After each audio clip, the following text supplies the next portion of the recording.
안녕하세요. 수박 겉핥기입니다. 오늘은 헤로도토스의 역사 제9권 칼리오페 편 90장에서 105장까지를 다룹니다. 기원전 479년 8월 하순 그리스 본토의 플라타이아이에서 마르도니오스가 이끄는 페르시아 육군 주력이 괴멸되던 바로 그날 에게해 건너편 이오니아 연안의 미칼레 반도에서도 또 하나의 결정적인 전투가 벌어졌습니다.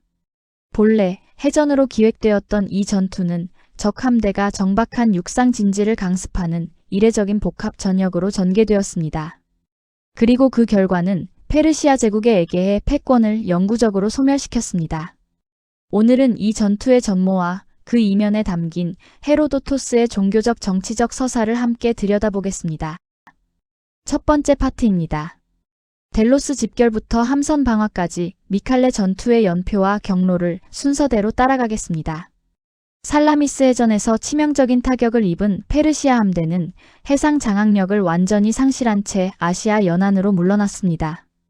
이들은 일부는 퀴메에, 일부는 사모스에 정박하면서 이오니아 지역의 그리스 도시국가들이 반란을 일으키지 못하도록 감시하고 통제하는 데 주력했습니다. 반면 스파르타의 왕 레오티키다스와 아테네의 장군 크산티포스가 공동 지휘를 맡은 그리스 연합함대는 약 110척의 규모로 아이기나를 거쳐 델로스 섬에 집결해 있었습니다. 그런데 양측 모두 한 발자국도 더 나아가지 못하는 묘한 교착 상태가 이어졌습니다.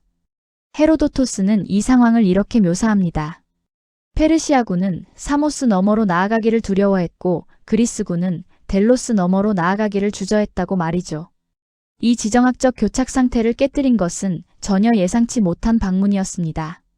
교착 상태를 타개한 결정적 계기는 사모스에서 파견된 비밀 사절단의 델로스 방문이었습니다. 람폰, 아테나고라스, 헤게시스트라토스로 구성된 3인의 사절단은 페르시아 제국의 감시망은 물론 페르시아가 사모스를 통치하기 위해 세운 괴뢰 참주 테오메스토르의 눈까지 완벽히 속이고 델로스에 잠입하는 데 성공했습니다. 사절단 대표 헤게시스트라토스는 이오니아 해방의 당위성을 강력하게 설득했습니다. 이오니아인들이 연합함대의 돛대만 보아도 즉각 반란을 일으킬 것이며 살라미스의 충격에서 벗어나지 못한 페르시아 함선들은 해상 전투에 부적합하다고 역설했죠. 사절단 전원이 인질로 억류되어도 좋다는 제안까지 내놓으며 구원을 간청했습니다. 그런데 이 장면에서 흥미로운 일이 벌어집니다. 스파르타의 사령관 레오티키다스가 사절단 대표의 이름을 물었고 군대의 지도자라는 뜻을 가진 헤게시스트라토스라는 답을 듣게 된 것입니다. 고대 그리스인들에게 이름이 지닌 의미나 우연히 들려온 말은 미래를 암시하는 신성한 징조, 즉 클레돈 혹은 오멘으로 여겨졌습니다. 레오티키다스는 즉각 그의 말을 끊으며 사모스인의 이름이 주는 징조를 기꺼이 받아들이겠다고 선언했습니다. 그는 사모스 사절단과 동맹서약을 맺은 뒤 헤게시스트라토스를 이름이 지닌 긍정적인 주술적 힘을 군대에 부여하기 위해 자신의 지휘함에 동승시켰습니다. 소극적이었던 그리스 연합함대가 마침내 공세로 전환하는 심리적, 외교적 도약대가 마련된 것입니다. 사모스 사절단과의 조약 체결 후 그리스 연합함대는 하루를 대기하며 신들의 뜻을 묻는 희생제를 거행했습니다. 이때 제의를 주관한 인물은 아폴로니아 출신의 예언자 데이포노스였습니다. 헤로도토스는 이 결정적인 진격의 순간에 서사의 흐름을 잠시 멈추고 데이포노스의 아버지 에우에니오스에 얽힌 길고도 기이한 일화를 삽입합니다. 아폴로니아에는 태양신 헬리오스에게 봉헌된 신성한 양떼가 있었고 도시의 유력자들이 1년씩 교대로 이를 지키는 임무를 맡았습니다. 에우에니오스가 당번을 서던 어느 날 밤 그가 깊은 잠에 빠진 사이 늑대 무리가 약 60마리의 신성한 양을 도살하는 사건이 벌어졌습니다. 분노한 아폴로니아 시민들은 그에게 두 눈을 멀게 하는 가혹한 형벌을 내렸습니다. 그러자 신들이 진노했습니다. 헬리오스의 양떼는 번식을 멈추었고 대지는 불모지로 변해 기근이 닥쳤습니다. 도도나와 델포이의 오라클은 신들이 직접 늑대를 보낸 것인데 인간이 부당하게 에우에니오스를 처벌했다고 꾸짖었습니다. 결국 시민들은 가장 비옥한 영지와 저택을 보상으로 제공해야 했고 신들은 맹인이 된 에우에니오스에게 물리적 시력을 잃은 대신 세상의 이면을 꿰뚫어보는 예언의 은사를 하사하여 당대 최고의 예언자로 만들었습니다. 헤로도토스가 출항 직전에 이 일화를 배치한 것은 결코 우연이 아닙니다. 이는 신성을 침범한 크세르크세스에 대한 신들의 징벌은 피할 수 없으며 이오니아인들이 노예 상태라는 부당한 고통을 겪더라도 궁극적으로는 신의 정의가 실현된다는 헤로도토스의 핵심적인 역사 철학을 대변하는 것이기 때문입니다. 데이포노스의 긍정적인 신탁은 그리스 함대의 아시아 상륙에 강력한 종교적 정당성을 부여했습니다. 긍정적인 신탁을 확보한 그리스 연합함대는 델로스를 출항하여 사모스 인근으로 진격해 해전을 준비했습니다. 그런데 페르시아 지휘관들은 그리스 함대의 접근 소식을 접하자마자 극심한 동요를 보였습니다. 작전 회의를 통해 이들은 자신들의 함선 상태와 승무원들의 저하된 사기로는 해상에서 그리스 연합 함대를 이길 수 없다는 절망적인 결론에 도달했습니다. 그리고 해상 전력의 핵심이었던 페니키아 함대를 자발적으로 철수시켜 고향으로 돌려보내는 결정을 내렸습니다. 해양 제국으로서의 교전 의지를 완전히 상실했음을 보여주는 장면입니다. 현대 역사가 발린가는 이를 단순한 겁쟁이의 후퇴가 아니라 승산 없는 해전에서 함대를 무의미하게 소모하기보다 향후 제국의 재건을 위해 해상 전력을 보존하고자 한 합리적인 전략적 후퇴였을 것이라고 평가합니다. 어느 쪽이든 결과는 같습니다. 페르시아는 바다를 포기했습니다. 해전을 포기한 페르시아 함대는 사모스를 떠나 아시아 본토의 이오니아 해안인 미칼레 반도로 도주했습니다. 미칼레에는 크세르크세스가 이오니아 전역의 치안을 유지하기 위해 남겨둔 티그라네스 위하의 6만 명에 달하는 정예 보병부대가 주둔하고 있었습니다. 티그라네스는 페르시아 내에서도 가장 체격이 크고 용맹한 인물로 알려진 인물이었습니다. 페르시아 해군은 가이손 강과 스콜로포이스 인근 해변에 함선들을 완전히 끌어올렸습니다. 그리고 육상군의 엄호 아래 주변에 과일나무를 베어내어 목책을 촘촘히 세우고 돌과 흙을 쌓아 거대한 요새를 구축했습니다. 함대를 일종의 목조 성벽 안에 가두어 방어선으로 삼는 극단적인 수세적 전술이었습니다. 이제 전투는 해전이 아니라 육상 진지 강습전으로 바뀌었습니다. 사모스 앞바다에 도착한 그리스 연합군은 페르시아 함대가 본토로 도주했다는 사실을 확인하고 당혹감에 빠졌습니다. 함선이 없는 바다에서 어떻게 싸울 것인지를 두고 격렬한 논쟁이 벌어졌지만 결국 이들은 물러서지 않고 미칼레 반도에 직접 상륙하여 적의 심장부를 타격하기로 결의했습니다. 상륙 직전 총사령관 레오티키다스는 함선을 해안선에 최대한 밀착시킨 후 전령의 확성기를 통해 해변에 도열한 이오니아계 병사들을 향해 큰 소리로 외쳤습니다. 이오니아인들이여, 내 목소리가 들리는 자들은 명심하라. 전투가 시작되면 무엇보다 당신들의 자유를 가장 먼저 기억하라. 그리고 우리의 암구호가 헤베라는 사실을 잊지 마라. 헤로도토스는 이 전술이 기원전 480년 아르테미시온 해전에서 테미스토클레스가 바위에 메시지를 새겨놓았던 것과 정확히 동일한 효과를 노린 고도로 계산된 이중 심리전이었다고 설명합니다. 만약 페르시아 지휘관들이 이 내용을 이해하지 못한다면 이오니아인들은 은밀히 반란을 모의할 것이고 반대로 이 내용이 보고된다면 페르시아는 아군인 이오니아인들을 극도로 불신하게 되어 전력에 심각한 차질을 빚게 될 것이기 때문이었습니다. 레오티키다스의 심리전은 즉각적이고 치명적인 결과를 낳았습니다. 페르시아 지휘부는 부대 내에 편제되어 있던 사모스인들을 의심하기 시작했습니다. 살라미스 해전에서 포로로 잡혔던 500명의 아테네인들을 사모스인들이 몸값을 지불하고 돌려보냈다는 전력 때문이었습니다. 페르시아 지휘관들은 사모스인들의 무장을 강제로 해제시켰습니다. 이어서 밀레토스인들에게는 전장의 지리에 밝다는 핑계를 대며 전장에서 멀리 떨어진 미칼레산의 산악 통행로를 수비하도록 파견해버렸습니다. 내부 반란을 미연에 방지하려 한 이 조치는 결과적으로 치명적인 자충수가 되었습니다. 스스로 군사력을 약화시킨 것은 물론 이오니아인들의 수치심과 분노를 임계점까지 끌어올렸기 때문입니다. 그리스군의 공격은 해변의 지형적 특성으로 인해 두 갈래로 나뉘어 전개되었습니다.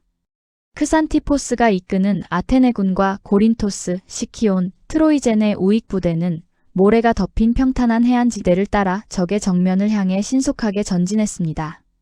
반면 스파르타군이 주축이 된 좌익 부대는 가파른 협곡과 험준한 구릉지대를 통과해야 했기 때문에 진격 속도가 현저히 지연되었습니다. 해변의 평지에서 먼저 적과 조우한 아테네 연합군은 스파르타군이 도착하기 전에 단독으로 전투를 끝내고 모든 영광을 차지하겠다는 맹렬한 투지로 돌격했습니다. 페르시아 보병들은 고리버들 방패를 서로 엮어 거대한 방패벽을 세우고 초기에는 완강하게 저항했습니다. 그러나 아테네 중장 보병들의 압도적인 무게와 밀집 대형의 추진력을 견디지 못한 방패벽은 결국 붕괴되었고 전열이 무너진 페르시아군은 목책 요새 안으로 무질서하게 패주했습니다. 아테네, 고린토스, 시키온 군대는 도망치는 적을 바짝 추격하여 요새의 방벽을 뚫고 내부로 쏟아져 들어갔습니다. 백병전의 와중에 페르시아 해군 사령관 마르돈테와 육군 사령관 티그라네스가 모두 전사했고 일부 지휘관만이 간신히 사르디스로 도주했습니다. 뒤늦게 협곡을 통과해 도착한 스파르타군은 도망치는 잔적들을 소탕하며 승리의 마침표를 찍었습니다.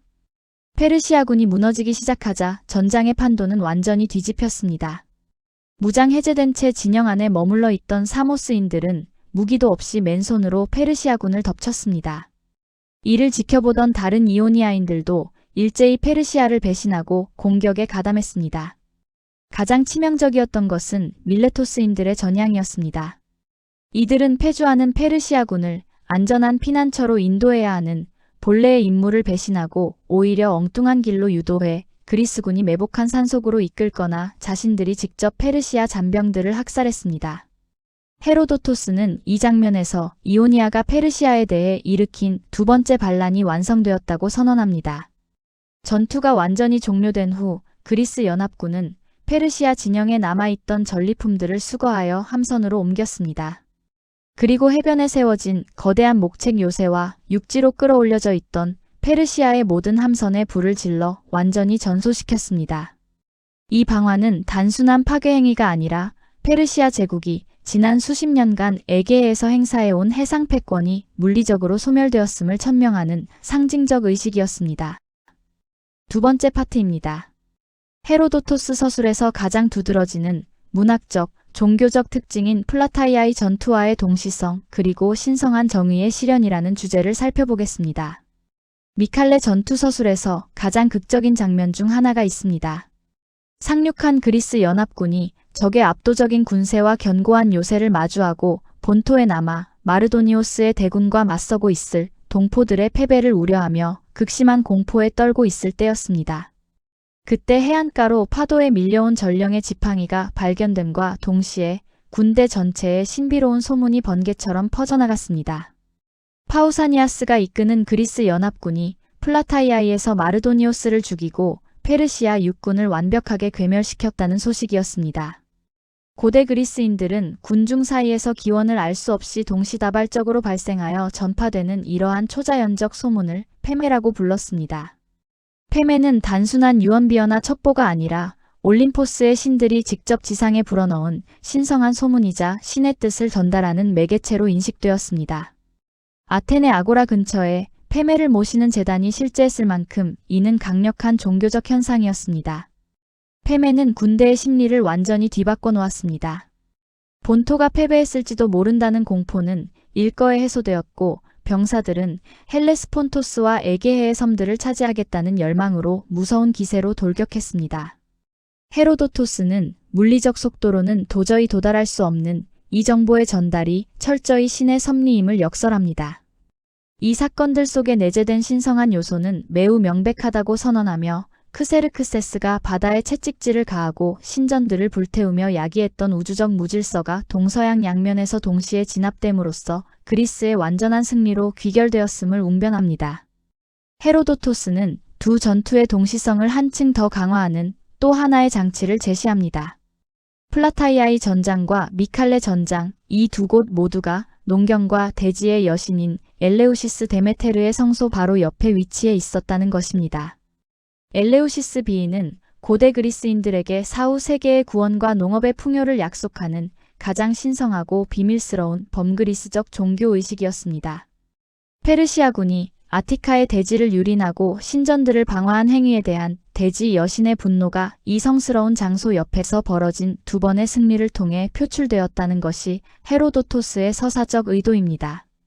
동서양의 두 거대한 전투가 동일한 날, 동일한 여신의 신전 앞에서 벌어지고 그리스의 승리로 끝났다는 것은 페르시아의 오만으로 오염된 그리스의 대지가 여신의 비호 아래 마침내 정화되고 회복되었음을 상징합니다. 전쟁을 제국 간의 단순한 무력 충돌이 아니라 문명과 야만, 경건함과 불경함 사이의 우주적 대결로 승화시키는 헤로도토스적 서사 구조의 정점입니다. 세 번째 파트입니다.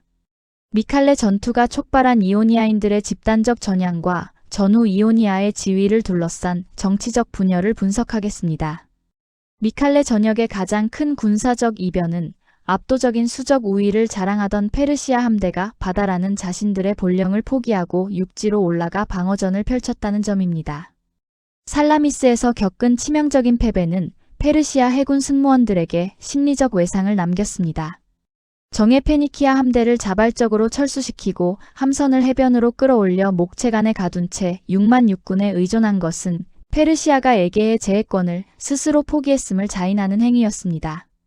반대로 그리스 연합군은 자신들의 영역을 방어하는 수세적 입장에서 벗어나 적의 영토인 아시아 본토 깊숙이 상륙작전을 감행하는 공세적 원정군으로 진화했습니다.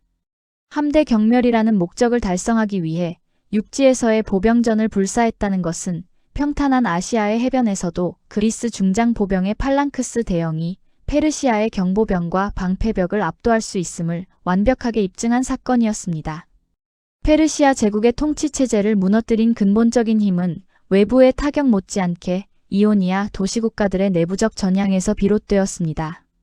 이오니아 지역은 기원전 499년 아테네의 지원을 받아 제1차 이오니아 반란을 일으켰으나 참혹하게 진압당한 이래 크세르크세스의 원정군의 속국으로서 강제 동원되어 왔습니다. 미칼레 전투에서 사모스와 밀레토스가 보여준 전향은 억눌려 있던 헬라스 민족주의의 폭발이었습니다. 페르시아 지휘부는 이들을 무장 해제하고 후방으로 격리하는 예방 조치를 취했으나 이는 오히려 이오니아인들의 수치심과 분노를 자극하는 자충수가 되었습니다. 전황이 그리스 측에 유리해지는 결정적 순간 무기가 없던 사모스인들은 맨몸으로 페르시아군에 달려들었고 밀레토스인들은 페르시아군의 유일한 퇴로를 봉쇄하고 매복 학살을 자행했습니다.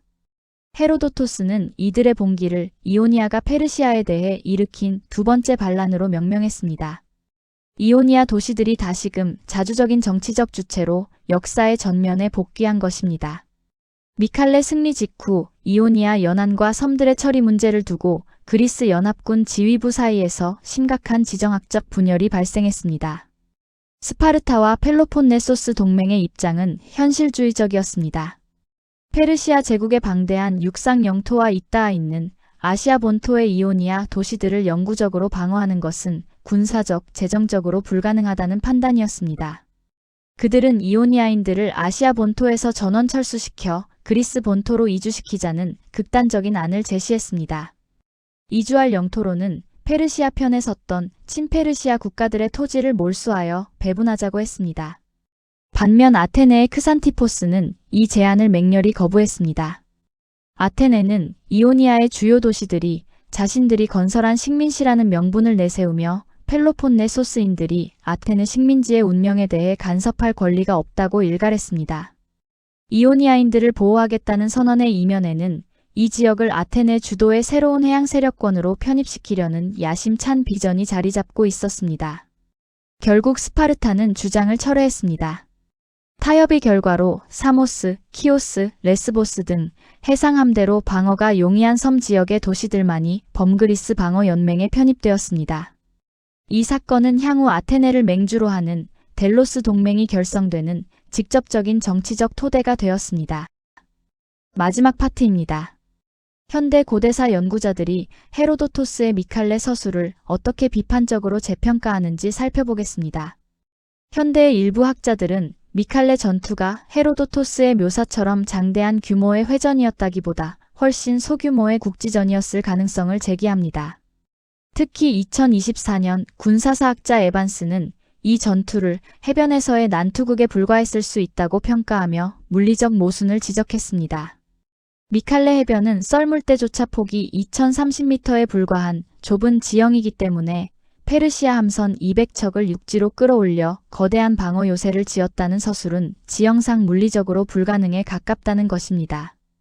에반스는 함선 한 척당 중장 보병 10명으로 계산하여 실제 상륙한 병력이 약 1100명 수준이었을 것으로 추산합니다.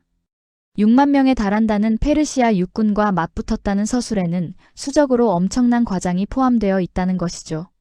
디오도로스 시켈로스가 에포로스의 기록을 바탕으로 서술한 다른 버전의 이야기 이본도 흥미롭습니다.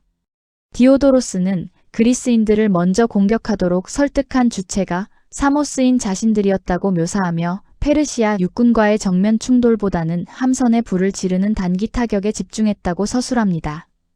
패매와 같은 신비주의적 요소도 생략되어 있어 보다 합리주의적인 역사관을 보여줍니다. 독일의 문헌학자 페를링은 헤로도토스가 독자의 흥미를 유발하고 서사의 통일성을 위해 과거의 모티프를 임의로 반복 삽입했다고 비판합니다. 예를 들어 미칼레에서 레오티키다스가 이오니아인들을 향해 외친 심리전은 과거 아르테미시온에서 테미스토클레스가 사용한 계략을 단순히 복제한 것에 불과하다는 것입니다. 또한 페르시아의 방패벽을 아테네군이 단독으로 가장 먼저 돌파했다는 전개 역시 플라타이아의 전투 등에서 반복되는 전형적인 아테네 중심주의 서사 클리셰라는 비판입니다.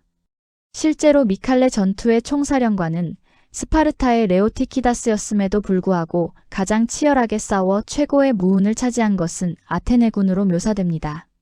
당대 아테네 연설가들이 마라톤이나 살라미스의 영광은 자랑하면서도 유독 미칼레 전투에 대해서는 침묵하는 경향이 있었다는 점도 이 맥락에서 흥미롭습니다. 지휘권이 스파르타에 있었기 때문일 가능성이 크다는 것이죠. 현대학자 플라워와 마린콜라 등은 미칼레 전투가 순수한 군사사적 사건이라기보다는 훗날 델로스 동맹과 아테네 제국주의를 정당화하기 위해 고도로 윤색된 이데올로기적 텍스트라고 분석합니다. 미칼레 전투 이후 헬레스폰토스로 이동한 그리스 함대의 행보가 그 증거입니다. 크세르크세스의 부교가 이미 폭풍에 파괴되었음을 확인한 스파르타 주도의 펠로폰네소스 함대는 전쟁의 목표가 달성되었다고 선언하며 미련 없이 본국으로 철수해버렸습니다. 그러나 크산티포스가 이끄는 아테네 함대와 새로 편입된 이오니아 동맹군들은 잔류를 선언하고 트라키아 체르소네소스의 핵심 요충지인 세스토스를 독자적으로 포위 공격하여 기어코 함락시킵니다. 헤로도토스의 위대한 역사는 바로 이 세스토스 점령으로 장엄하게 막을 내립니다. 이 결말은 상징하는 바가 큽니다. 범그리스적 방어를 목적으로 결성되었던 헬라스 동맹이 사실상 해체되고 아테네가 독자적으로 이오니아와 에게해의 패권을 추구하는 델로스 동맹 체제로 전환되는 지정학적 빅뱅을 상징하기 때문입니다. 투키디데스가 지적하듯이 미칼레에서 촉발된 이오니아 해방의 열망은 아테네가 페르시아 잔재 청산을 명분으로 자금을 징수하고 함대를 독점하면서 점차 이오니아 동맹국들을 복속시키는 억압적인 아테네 제국으로 변질되어 가는 역사적 비극의 첫 단추가 되었습니다. 결론적으로 헤로도토스 역사 제9권의 미칼레 전투 서사는 단순한 승전보의 기록이 아닙니다.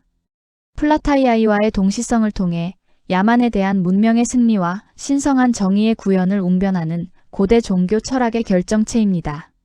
동시에 페르시아 제국의 붕괴라는 진공 상태를 틈타 스파르타의 육상 패권이 아테네의 해양 제국주의로 이양되는 필연적 과정을 정교하게 축조하고 정당화한 거대한 지정학적 서사시로 읽혀야 합니다. 이상으로 수박 겉핥기의 헤로도토스의 역사 제9권 4부의 이야기를 마칩니다. 감사합니다.